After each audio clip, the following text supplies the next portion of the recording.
This is my true story. They buried me alive for money, my own family, my wife, my sons, my daughter, the same people I fed, raised, and protected. They wanted my fortune, not my love. They smiled at me that night, then tried to put me in the ground before morning, but I didn't die. I lived to see their greed burn everything they touched, and after 5 long years, I knocked on their door. When they opened and saw me standing there, their screams told me everything. But before I tell you what happened next, tell me where you're watching from and what time it is there right now. And don't forget to subscribe so more people hear my story. They said they loved me. My wife, my sons, my daughter. Every night we ate together. Every morning they wished me good health. They called me the head of the family, the protector. The reason they lived well, I believed them. I thought I had done something right in life, raising them to have everything I never had. But love has a way of changing when money enters the room. Their smiles were practiced, their hugs were rehearsed. Behind those words of care were plans I couldn't see yet. Quiet plans, slow and patient, like poison waiting in a cup. They sat with me that night, around my table, laughing. My wife poured my drink. My son served the food. My daughter kissed my cheek. The house was full of warmth, full of lies. I looked at them and felt proud, the kind of pride that makes a man forget his loneliness. I had built everything they had, the land, the company, the savings, all mine, all meant for them after I was gone. I thought they knew that. I thought they could wait. But greed doesn't wait. It whispers. It eats through blood and turns family into strangers. That night, I didn't see it yet, but I could feel it. Something in their eyes. Too much silence when I spoke. Too much sweetness in their voices. A stillness that didn't belong in a home built on love. After dinner, I sat in my chair, tired but content. My wife brought me tea. My sons talked about investments. My daughter asked if I'd updated my will. It all sounded normal. I didn't notice the way their eyes met, the quick glances, the tension in their shoulders. I didn't see the monster they were becoming. Because I was still blinded by affection, I wanted to believe they loved me. I wanted to believe I mattered more than what I owned. But in that room, surrounded by my family, I was already dead. They just hadn't buried me yet. That night, I went to bed thinking I was blessed. My wife kissed my forehead. My son said goodnight. My daughter tucked a blanket around me like she used to when she was little. I closed my eyes, smiling. I didn't know it was the last time I'd see that house as a father, not a target. I didn't know that love had already been replaced with calculation. They didn't see me as their father anymore. I was just an old man standing between them and their inheritance. Looking back, there were signs. The locked whispers when I walked in. The sudden silence at the dinner table. The missing phone calls from friends. The documents my wife asked me to sign without reading. I ignored them all. Because when you love your family, you don't think they're capable of turning your grave into their payday. You think betrayal comes from strangers, not the people you tucked into bed every night. They thought they were clever, planning it slowly so I wouldn't notice. Maybe they pitied me. Maybe they convinced themselves it was mercy, that killing me quickly would save me from the sickness of old age. But the truth was simpler. Greed. Plain and cold. The kind that turns blood into numbers.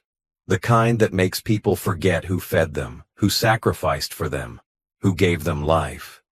If I close my eyes now, I can still see that night.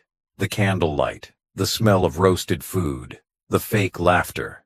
My wife's soft hand on my shoulder, her thumb rubbing circles into my skin as if she was comforting me. When really, she was counting how many hours until I stopped breathing. That was love in my house. That was family. The kind that smiles while sharpening the knife. I used to think the worst kind of loneliness was being forgotten. I was wrong. The worst kind is being surrounded by people you love and realizing they're waiting for you to die. That's what I lived with that night. The air in the house was thick with deceit, but I didn't know it yet. I was a man too proud to believe that his own blood could bury him for money. I was a fool. It started with whispers, small, quiet, careful. I wasn't meant to hear them, but I did. That night, I had left my reading glasses in the study. I went back to get them, and that's when I heard my son's voices. The door was half closed, but their words slipped through the gap like knives. They were talking about me, my age, my will, my accounts, the land in my name. My eldest son said it first. "Tomorrow night." His voice was calm, cold, steady. My heart froze. "Tomorrow night what?" I leaned closer. "We'll make it look like an accident," he said. Those words cut through me like glass. My own son, the boy I raised with my hands, the boy who wore my old coat when he couldn't afford his own, was planning my death. My blood, my heir, plotting to bury me. I didn't move. I stood there, my fingers gripping the doorframe, my legs heavy, my breath slow. I wanted to burst in, to shout, to demand why, but I couldn't. Something inside me cracked, and all I could do was listen. My wife's voice came next, low and steady. She said it had to look natural, peaceful, no struggle, no suspicion. My daughter asked if it would hurt me. My eldest laughed. "Not for long," he said. My wife told her not to worry. She said I had lived a good life, that it was time to let go. I felt my stomach turn. I had given them everything, and now they were giving me death. They talked about the money like it was theirs already, my accounts, my land, my company. They split it before I was even in the ground. They spoke about it like businessmen closing a deal. My wife would take the house. My sons would take control of the business. My daughter would get the insurance money. Every part of me had a price. Every breath I took had value to them, only if it stopped. I listened to them plan how to kill me like it was nothing. They weren't nervous. They weren't scared. They were calm, like they had been waiting for this. Maybe they had. I felt weak. My knees wanted to give out, but I forced myself to stay quiet. I didn't cry. I didn't shout. I just listened, every word burning into me. My eldest said they'd do it during dinner. Mix something in my wine. Quick, painless, easy to explain. My wife agreed. My daughter said she couldn't do it, but they told her she didn't have to, just stay quiet. That's how families die, not from murder, but from silence. She stayed silent that night. They all did, and so did I. When they left the room, I stood there in the dark, staring at the door. My body was shaking, but not from fear, from disbelief. The people I loved most were about to bury me. My wife, my sons, my daughter. The faces I had trusted for decades. The hands I had held through every struggle. I couldn't understand it. I had been strict, yes. I had made mistakes, but I never denied them anything. I worked every day to keep them safe, fed, and warm. And this was my reward, a grave dug by the same hands that once hugged me goodnight. I didn't sleep that night. I sat in my chair, staring at the wall, listening to the clock tick. Every sound in the house felt sharp, dangerous. Every shadow looked like betrayal. I could hear them moving, whispering, preparing. I thought about running, but where would I go? They would find me. And even if they didn't, how could I live knowing my own blood wanted me gone? I wasn't ready to die, but I was ready to make them regret trying. By morning, I had a plan. A small one. A quiet one. I decided to play along. Let them think they were clever. Let them believe they were in control. They had forgotten one thing. I built everything they owned. I built it from nothing. I knew how to survive without help. I had faced hunger, war, loss. What was one more betrayal compared to that? They thought I was weak. They thought old age made me blind and slow. But age teaches you things. It teaches you patience. It teaches you how to pretend. So I waited. I smiled at them during breakfast.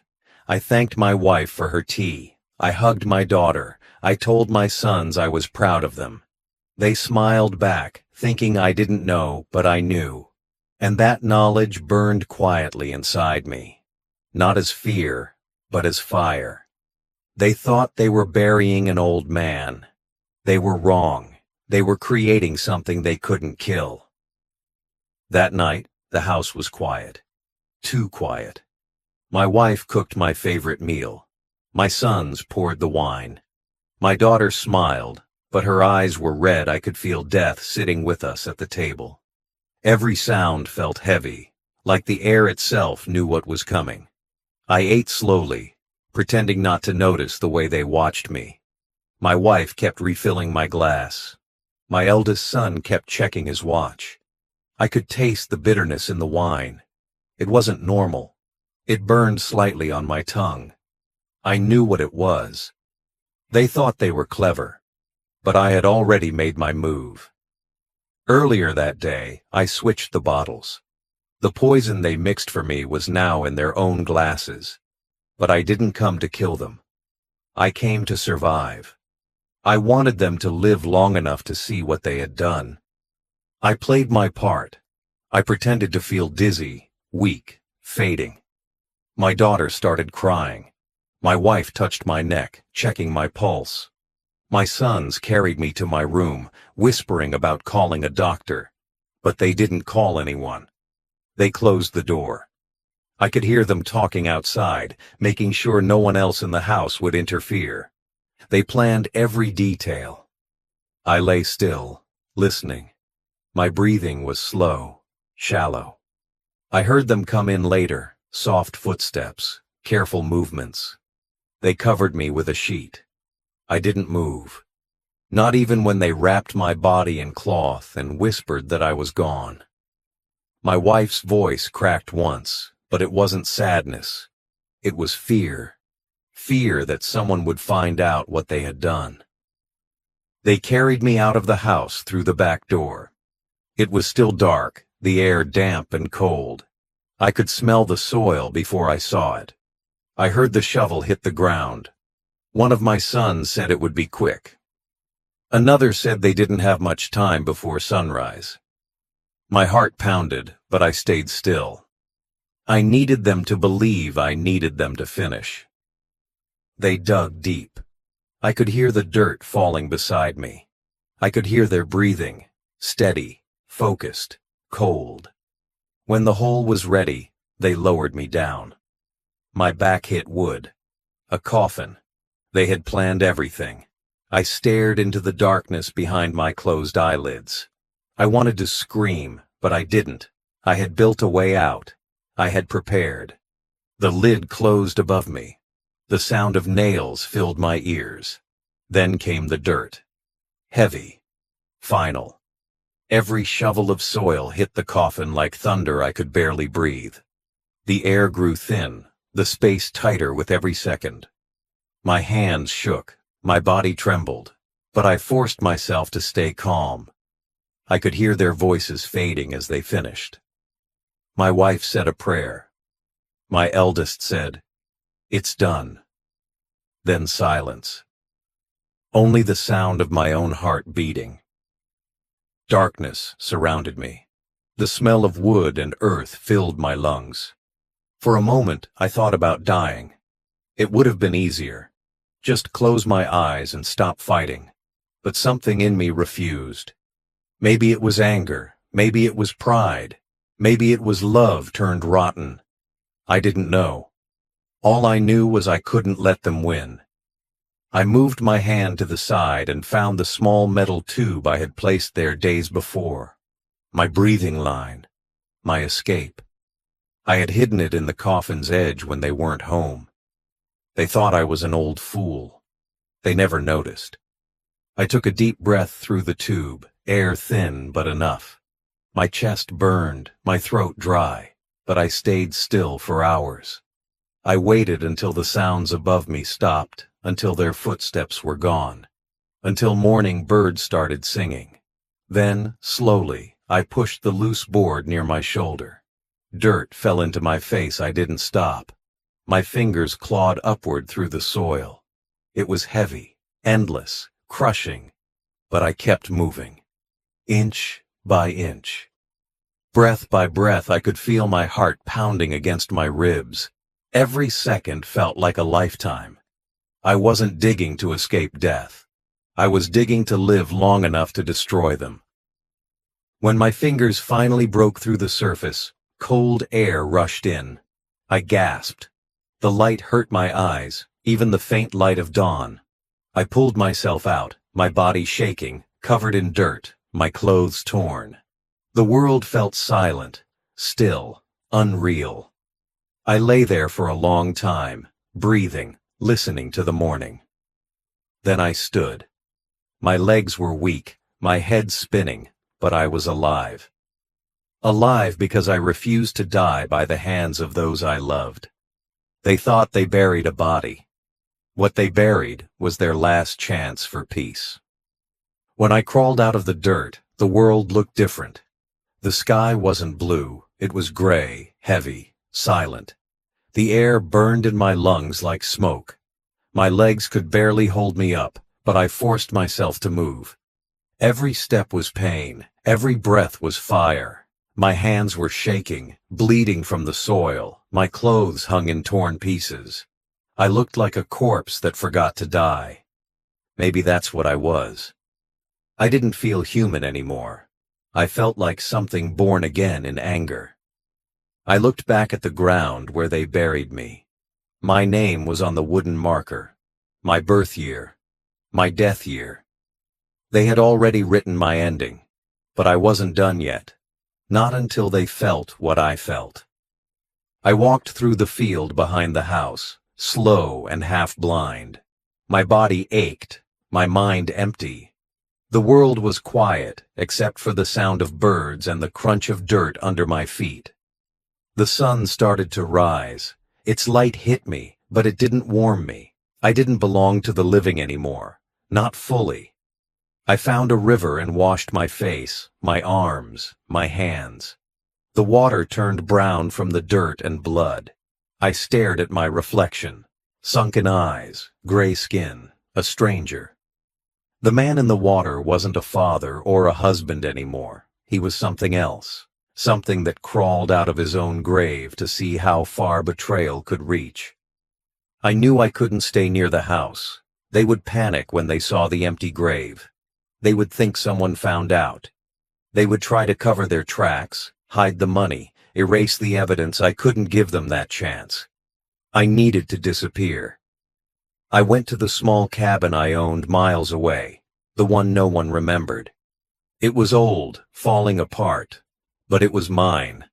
I had left supplies there years ago. Food, water, clothes, cash. Enough to last a few days. I locked the door behind me and collapsed on the floor.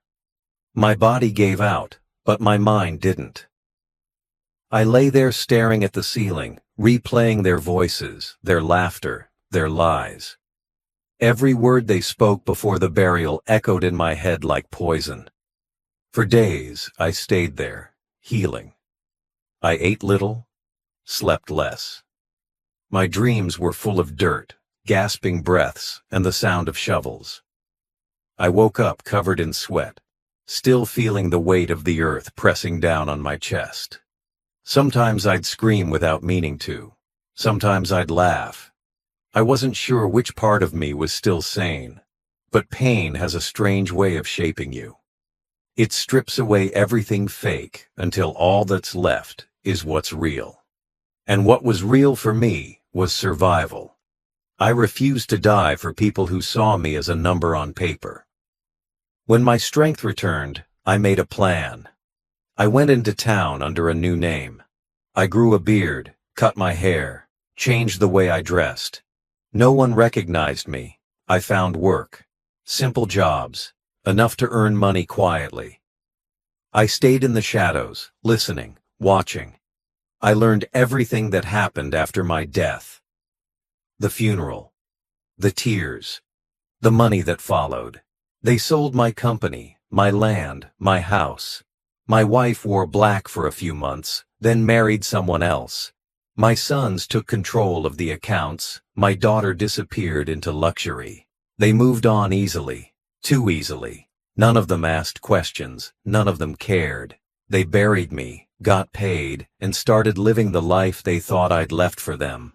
It was strange watching them from afar. They smiled in photos, attended parties, built new homes. They looked happy. But I knew happiness built on blood never lasts. I waited. I worked. I watched. I built my own life quietly, away from them. I invested, saved, and gathered proof. Documents, papers, everything I needed for 5 years. I became a ghost with a purpose. They thought I was gone, but I was building something stronger than revenge. I was building truth. The nights were the hardest. The silence reminded me of the coffin. Tight, dark, endless. I'd wake up gasping, reaching for air, even though I was free. The earth had left its mark on me. I carried it everywhere. In my lungs, in my thoughts, in my anger. But I didn't want pity. I wanted justice. The kind that doesn't shout, doesn't fight, just arrives one day and knocks on your door. That's what I was waiting for. The right moment to let them see what they buried. Not a dead man, but the proof of their own sin walking back into their lives. When the 5th year came, I was ready. I had the papers, I had the strength, and most of all, I had the patience. They buried me once, but this time, I was coming back to bury their peace.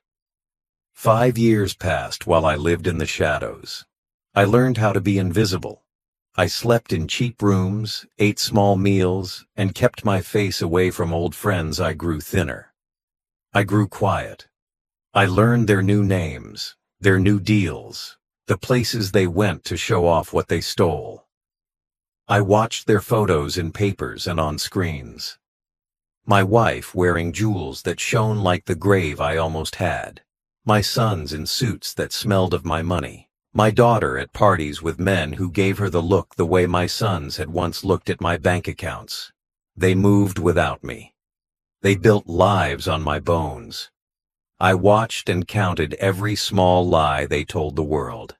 I kept files. I kept proof. Evidence became my new treasure.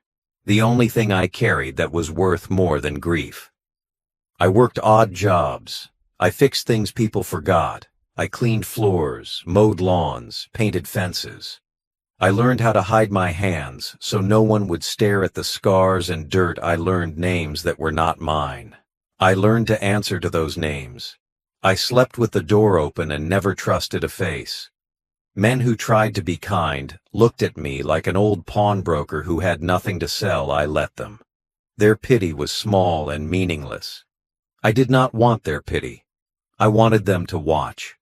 I wanted my family to walk by and never guess the shape of the man who watched them. I wanted them to live in the world they stole without knowing I could step into it and break it. I saved. Little by little. Coins under a loose board, bills folded in a hollow of a log, a small account in a bank under a false name. People think getting money back is fast. It is not. It is slow, ugly work. It demands you be patient, smarter, and meaner than the men who hurt you. I learned to be all three. I traded sleep for plans, comfort for a notebook full of dates, names, sums. I learned the law enough to know where I could strike. I learned the markets enough to hide the money where they could not touch it. I learned the habits of bankers and lawyers. I learned to whisper without telling a soul. I watched my family from a distance. I saw their fear the first month after my burial. They acted like it was pain in their chest, the kind that shows at night when lights are off. Then the fear faded. Money smooths fear. Money buys new women, new friends, new pleasures. They laughed loud at clubs. They gave speeches about charity, all of it paid for with the money they took from my life. They used me as a story of loss that made them look noble. My wife spoke of mourning with a voice practiced for cameras. My sons gave interviews about how they honored a memory. I wanted to walk in and shout the truth into their fresh faces, but I did not. I kept my mouth shut and collected proof. I let their lies fill the air until they felt safe enough to get careless. I learned secrets, the ones money cannot buy. I found papers that showed where they buried the accounts. I learned the names of the men who signed for my death. I found a stranger who swore under oath my funeral was real. I found receipts for new cars, for vacations, for real estate bought the day after my certificate was signed. Each discovery was a small victory. Each one tightened the chain around their comfort. They did not know the chain existed. They could not see the noose until I put it on their table. I carried those proofs like a hand weapon, quiet and ready. At night, I woke thinking of the coffin. I felt the wood in my hands, the nails, the dirt in my mouth. It never left me. The memory made me move careful and slow. Sometimes I walked past their houses and stopped to listen. The laughter, the music, the doors that slid open. I stood in the dark and watched through hedges while they lived on what I had built. I did not hate them the way some men do. Hate is loud. Mine was quieter. It was the hard, cold kind that plans. I wanted them to feel their loss without me taking their life. I wanted them to wake every morning with the sense of a ghost at their table. That would be my revenge. Not fire, not knives. Truth. I grew older in those years, but my mind sharpened. My body ached, but my hands learned to move with purpose. The world forgot me. That was useful. Men who think you are dead sleep without thinking. They take risks, sign papers, move money. I watched them do those things, and I took notes. I waited for them to make a mistake. They did. Men always do. Money makes them blind. Greed makes them sloppy. It gave me what I needed. Time. Time to gather, time to hide, time to plan. 5 years is long and short. Long enough for wounds to scar. Short enough for memories to remain fresh. I kept the fresh parts. I kept the anger that tasted like salt and iron. I fed it with proof and patience. I grew a plan that fit into a small leather folder. I sharpened my tongue to speak words that would break them without a single blow. And when the 5th year came, I left the little cabin with nothing but that folder, a clean shirt, and a voice that would say the truth they had buried. I walked toward the life they stole, moving like a shadow they would never expect. 5 years of waiting ended the day I decided to walk back. I dressed in a clean shirt, washed the dirt from my face, and cut my hair so I would not be a shadow at their gate. I walked slow. I wanted them to see me clearly. I wanted their eyes to find what they thought was gone. My hands held a folder with the proof I had gathered. It felt heavy and light all at once. Heavy with truth. Light because it was finally time. I walked past streets I used to know. I passed children playing where my sons once ran. The world moved on without me, but I was moving back into the place they had built on my bones. When I reached their gate, I paused. The house looked the same and different, bigger, brighter, clean. All the signs of a life bought with my name guard stood at the door like statues. Cameras blinked like eyes. I walked up and gave them my name. They looked at me like I was a stranger. That was the first thing I wanted. To be unknown to them. So many people saw me as dead. I used that. The guard checked a list, frowned, and opened the gate. I walked up the path where my own footsteps had once been light. The garden smelled of money and flowers. The house door was heavy. My heart beat loud enough to hear. I knocked once. The sound echoed like a bell. Not many people knock at rich doors anymore. They press buzzers and wait. I wanted them to hear the knock. I wanted the sound that would bring what I had lived through to their ears. The knock came earlier than I expected.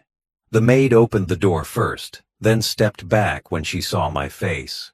Her eyes widened like a small animal's news moved fast in those houses. I could feel her hurry inside like wind through curtains. The hall felt colder as footsteps ran. I could hear doors opening, the shuffle of hurried cloth. I heard the sound of people waking to a bad dream. I didn't move. I just stood there. My face was the same face they had buried on paper. I let it sit in the air like a verdict. I wanted them to feel that moment when the world you built checks the books and finds out who paid the bill. The door opened wider, and my wife looked out first. Her hair still had silver at the edges. Her face was practiced. A smile tried on, then dropped. Her hand went to her mouth. I saw her fingers shake. My sons came next, their suits sharp, their faces pale. My daughter behind them, pretty and stunned. For a second, none of them could speak. They stared like people who find a ghost in the mirror. Then the screams started, sharp, high. The sound hit the air like glass breaking. I had heard silence for 5 years, and that scream was louder.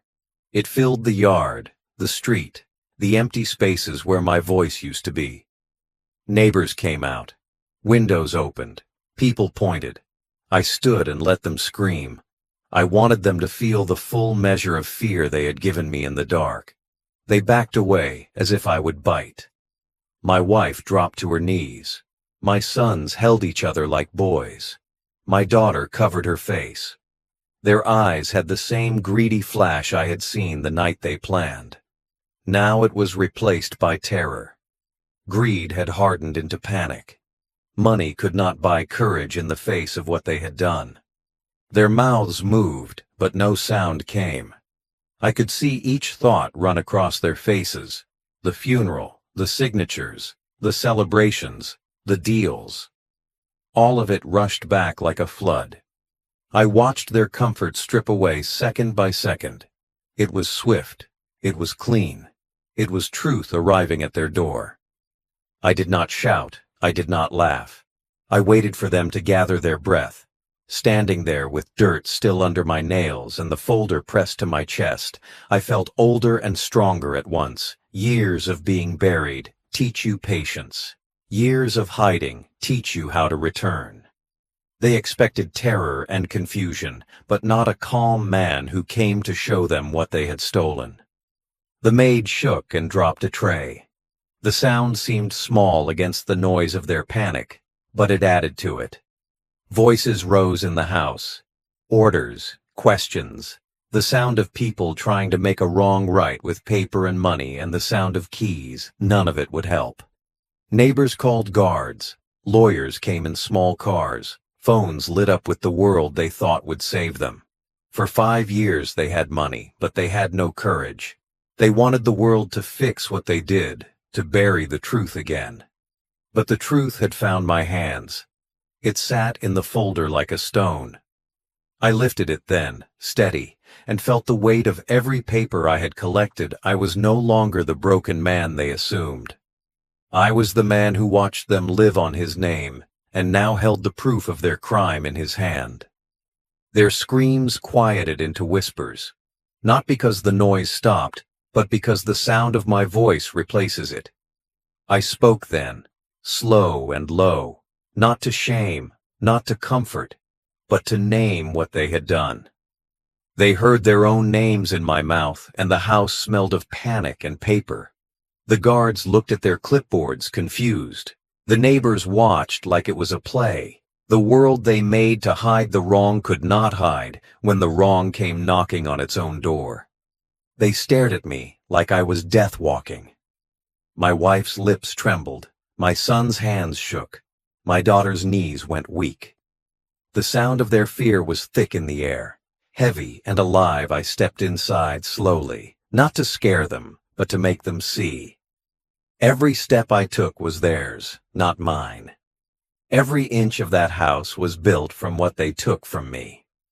I looked at the walls, the gold frames, the marble floor, and I remembered how I used to dream of peace in this home. Now it smelled like rot covered in perfume. My wife tried to speak, but her voice cracked. I didn't stop her. I didn't speak yet. I wanted her to feel what silence felt like, the same silence I heard under the dirt when they left me to die. I placed the folder on the table. It hit the wood like a hammer. Their eyes followed it, confused, scared, waiting for an answer that would not save them. I opened it slowly, one page at a time. Death certificate, bank transfers, land deeds, company records, all with their signatures. Proof of what they did. My eldest son stepped back. His skin went pale. My wife grabbed his arm, her face drained of color. My daughter looked at me like she was seeing a ghost. Maybe she was. I had been dead to them for 5 years, and now I was standing in their house holding the truth that would bury them instead. I told them I was never dead.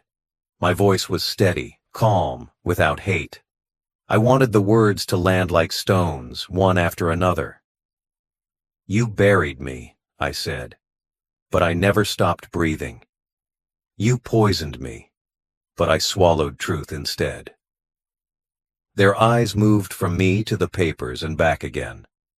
My wife reached out, but her hands stopped halfway, shaking.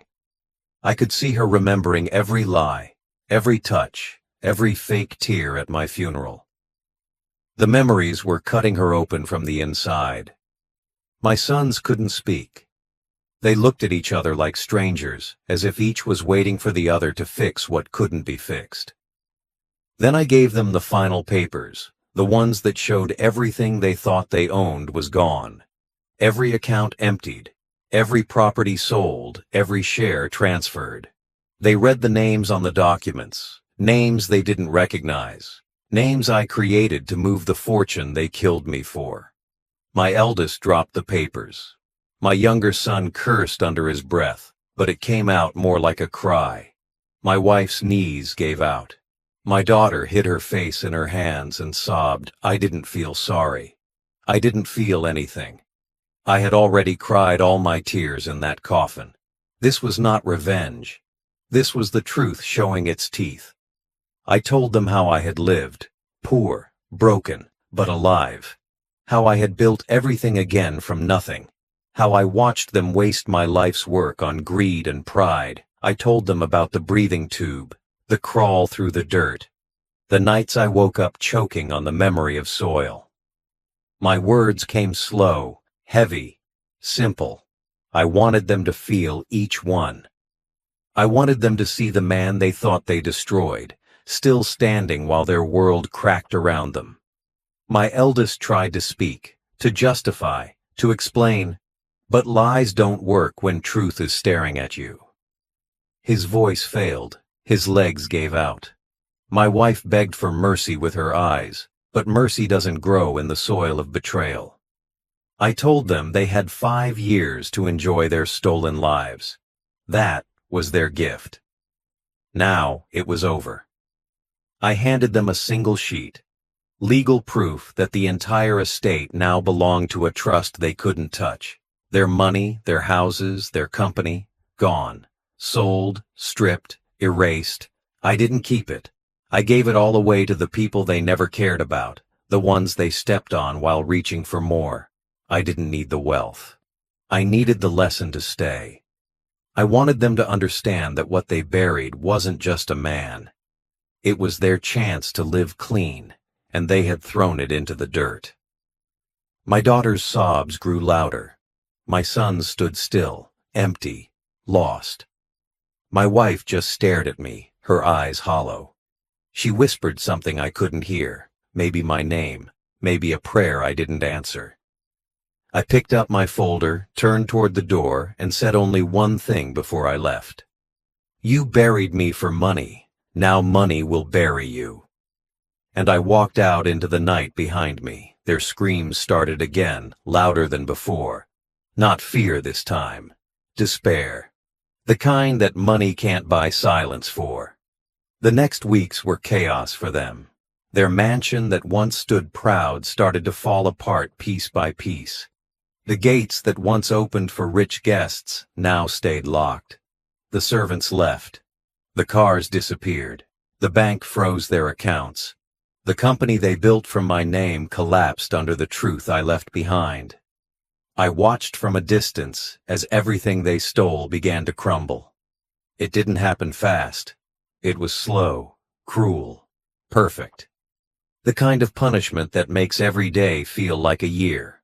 They tried to hide, but you can't hide when the truth carries your name. They went to lawyers, begged for help, but no one wanted to be part of the mess they created. Every handshake they once bought with money now turned cold.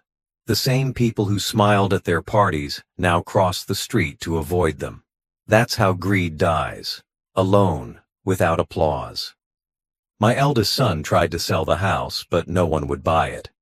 The papers showed it wasn't his. Every signature was invalid. The money gone, the land gone, the name ruined. He stopped going out. People said he sat in the dark most nights, staring at the wall where my picture used to hang. My younger son tried to start over, but no one trusted a man with a dead father who wasn't dead. His business partners pulled away. His friends stopped calling. He turned to drink. They said he would sit in bars and tell people he saw ghosts. Maybe he did. Maybe every time he closed his eyes, he saw me crawling out of the dirt again, inch by inch. My daughter, the quiet one, vanished. The last thing I heard was that she left the country. But you can't outrun guilt. It travels lighter than luggage. It finds you wherever you go. My wife stayed in the house longest, the queen of her little kingdom, sitting in a throne of dust. I heard she still dressed for dinner even after the servants left, still poured 2 glasses of wine, one for herself, one for the husband she thought she'd killed. She sat alone, staring at the empty chair. The same chair where I used to sit. The same chair she watched me die in. I wonder what went through her mind every night when the lights went out. Maybe she saw me standing at the door again. Maybe she heard the knock in her sleep. The sound of the dead coming home. I didn't go near them. I didn't need to. I didn't want to see what was left of them. I had done enough. The truth I gave them would do the rest. Truth doesn't fade. It eats slow. It crawls into every quiet moment and reminds you of what you did. I wanted them to live with that. I wanted them to wake every morning and remember the day they buried their father alive for money and realize that the money was gone and I was not. That was the punishment they earned, life without peace. Months passed. The house lost its shine. The garden dried. The windows cracked. Neighbors stopped coming by. No more laughter, no more light, no more warmth, just silence. The same silence they gave me in the dirt. The same silence that filled my coffin when their shovels stopped. Now it was theirs. They lived in the grave they dug. Sometimes I walked past the house at night. I stood far enough so they couldn't see me. The lights were dim, the windows empty. I could hear movement inside, restless steps, soft sobs, whispers of fear. I didn't feel joy. I didn't feel pity. I just watched. What I saw was justice without a judge. Life has its own way of returning what people give. They gave me a grave. I gave them a mirror. One by one they broke. My eldest lost his mind. My youngest disappeared. My wife fell ill. The world they killed me to build rotted around them. I didn't touch a single thing. I didn't have to. All I did was hand them the truth, and the truth did the rest. That's how destruction works when it's honest, quiet, clean, merciless. People in town whispered about the cursed house. They said the family inside lost everything after the dead man returned. Some said it was superstition. Some said it was karma. I said nothing. I just kept walking. I had seen enough to know that the world doesn't need ghosts to haunt the guilty. They haunt themselves. Every night, every breath, every second they remember what they did to me. That's the real ruin. Not the loss of wealth, but the death of peace. When it was finally over, I went back one last time. The gate hung open, rusted. The garden was gone, weeds everywhere. The house that once blinded the street with its white walls now looked gray, old, tired. I walked up the path slowly, the same path they carried me down in a coffin. The same stones, the same dirt. But this time my feet were steady. No fear, no rush. I just wanted to see what was left. The windows were cracked, curtains half torn. The air smelled of mold and dust. The sound inside was only wind. I pushed the door open. It didn't resist. Houses always remember who built them. I stood in the hallway, listening to the silence that once belonged to laughter. I didn't belong here anymore, but I wanted to face the ghosts. Not mine, theirs. My wife sat in the living room, thin and pale, a blanket around her shoulders. Her eyes were hollow, her face gray. When she saw me, she didn't scream this time. She just stared like someone who had been waiting for it. She looked smaller than I remembered, broken in a way no doctor could fix. I didn't speak. I didn't move closer. We just looked at each other, two strangers who had shared a life and a grave. Her lips trembled. Maybe she wanted to say sorry, maybe not. The words didn't matter anymore. I had no anger left to give her, only a kind of sadness that felt older than either of us. I nodded once, slow, and she nodded back. That was all. No tears, no shouting, no forgiveness. Just understanding that everything between us was done. I walked past her into the dining room. The table was still there. The same table where they planned my death. Dust covered everything now. The chairs stood empty. The wine glass was still on the shelf, the one they poisoned. I stared at it for a long time. I remembered the weight of it in my hand, the taste of betrayal on my tongue. I thought about smashing it, ending the memory. But I didn't. It needed to stay there. Let it sit forever as proof that the worst things people do don't vanish when you stop talking about them. They live quietly in corners, waiting. I walked upstairs. The rooms were empty. My sons were gone. Their portraits were gone too.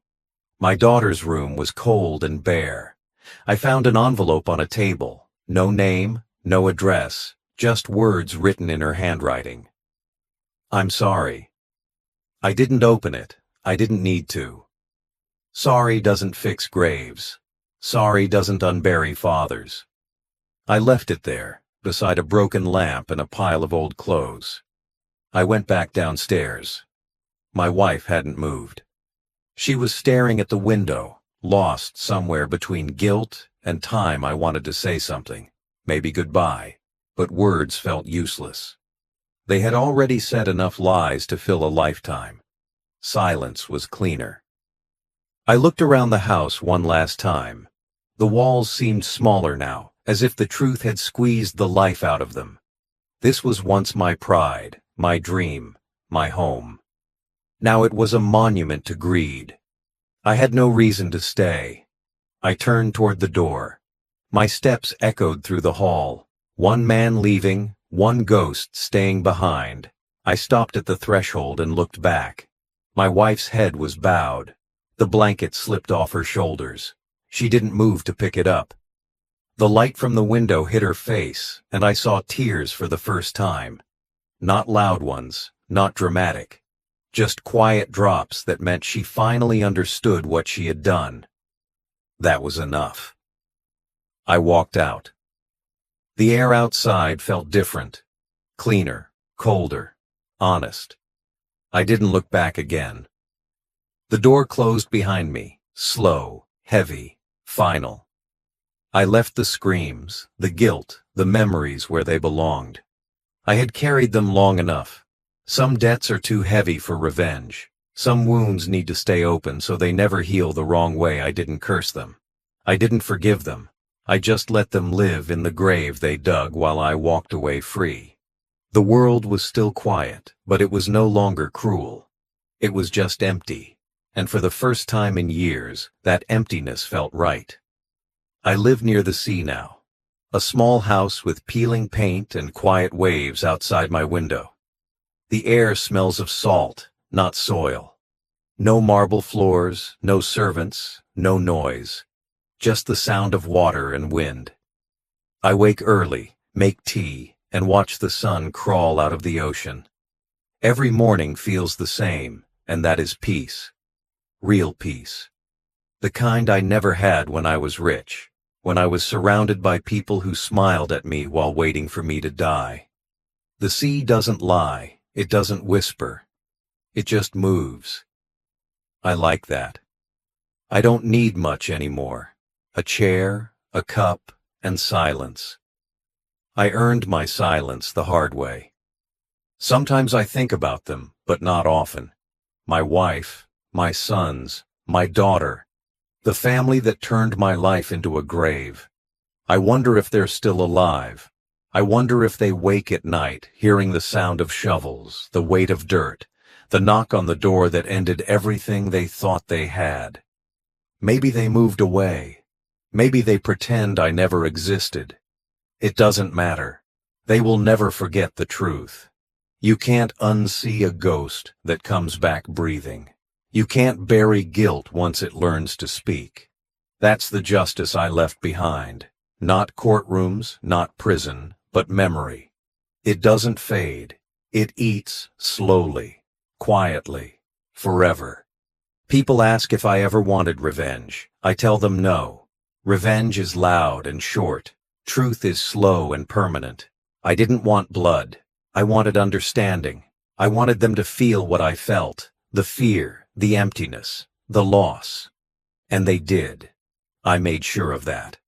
The world took from them what they took from me, not because I forced it, but because that's how justice works when it's real. It doesn't come with fire. It comes with silence. It waits. It watches. It arrives when you least expect it, wearing the face of the man you buried. Now I live alone, but I'm not lonely. The sea keeps me company. The wind carries no lies. Sometimes I walk down to the water, take off my shoes, and let the waves touch my feet. I think about how the earth once tried to keep me, how it pressed on my chest and took my breath. But it didn't win. I walked out of that grave, and now I stand where no one can bury me again. That's my freedom. That's my victory. Not in money, not in revenge, but in surviving what was meant to end me.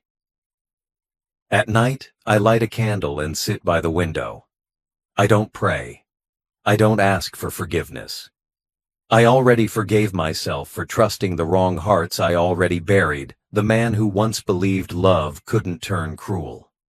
What's left of me now is truth, and truth doesn't need prayer. It just exists. I sleep without fear, something I couldn't do for years. The sound of the waves outside reminds me that life moves on whether you deserve it or not. I deserved peace. I took it back. Sometimes I see families walking by the beach, fathers holding their children's hands, mothers smiling. I don't hate them. I just watch. I wonder if they know how fragile trust really is, how easy it is to destroy, how hard it is to rebuild. People think betrayal is loud, but it isn't. It's quiet. It sounds like laughter at dinner, soft voices behind a door, a glass of wine passed across the table. I learned that lesson under the ground. It's one I'll never forget. I don't have much time left. My body is weaker now, my hands shake, but my mind is clear. I write my story down sometimes, not for pity, but so no one forgets what greed can do to love. I was buried for my money, but I rose with my truth. I lost everything, but I found something stronger. Peace built from pain. That's the kind that lasts. When I die again, it won't be in darkness. It won't be in fear. It will be by the sea, under the open sky, free from their lies, free from their hands. And maybe, if there's anything after this, I'll find peace there too. But if not, this is enough. They buried me for my wealth. I rose to bury their souls with truth. That's justice, not revenge, not anger, just the quiet sound of a man who lived after he was supposed to die.